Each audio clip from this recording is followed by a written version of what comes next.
Dennis Darby. This is actually for Mr. Hernstadt.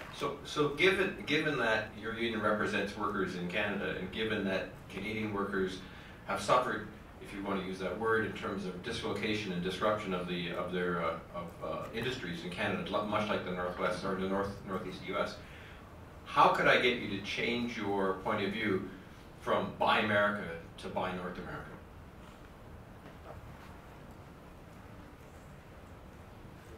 You don't have three. You have other questions? Quiet room. Oh, got one there. Okay.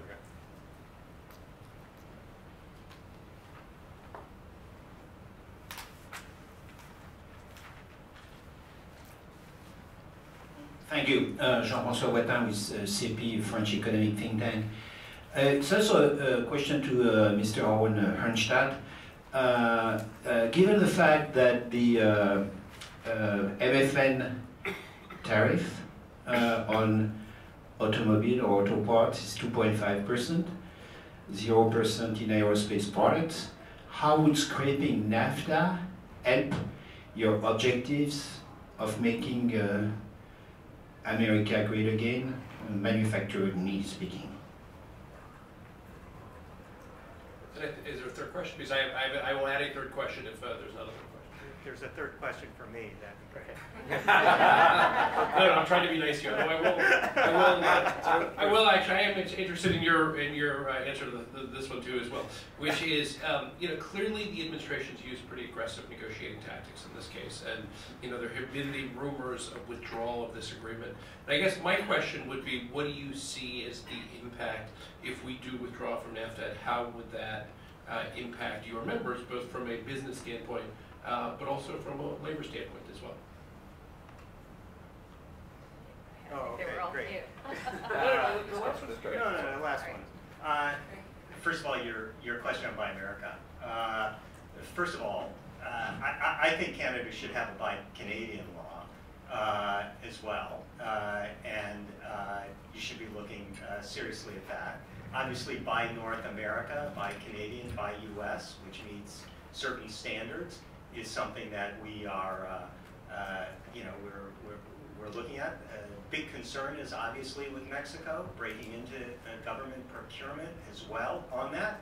I will also point out that Canada has other laws to help encourage domestic manufacturing. Offsets, for example, in the defense industry, which the U.S. has a public policy standing against.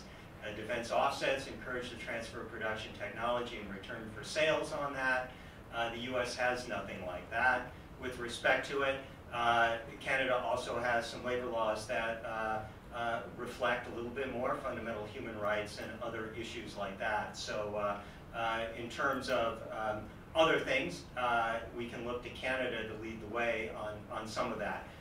In addition, it's not surprising, it's reported in the press of some of Canada's positions with a labor chapter in terms of the renegotiated NAFTA. It's not surprising that Canada would seek higher labor standards, given that you don't want to see the U.S. be your Mexico as well on that, with respect to that.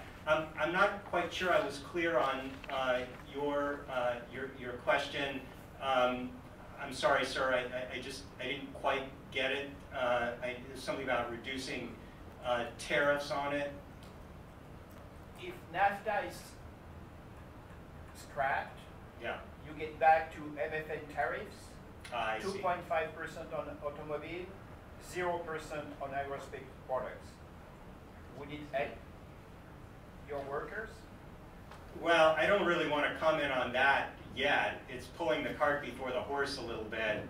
Negotiators are still in the midst of negotiating. We've set out what our fundamental principles are in terms of renegotiating NAFTA. Both the Machinists Union have in our submission to USTR. We've testified, but also we were very much part of the AFL-CIO's list as well, and I believe the CLC put forth a list as well on that. But why don't I turn it over to...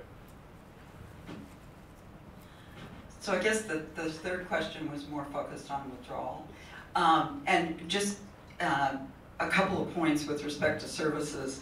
And I think the first and probably most obvious one would be that the United States does enjoy a services surplus with both Canada and Mexico, about $8 billion with Mexico and about $27 billion with Canada. And in the event of a withdrawal, it's very likely that those surpluses would be jeopardized, if not disappear completely. Two, major disruption in global value chains. And you know, again, you'd have to get into specifics, but you know, I think there'd be a whole spectrum of services sectors, from logistics to distribution to others that would be affected by that.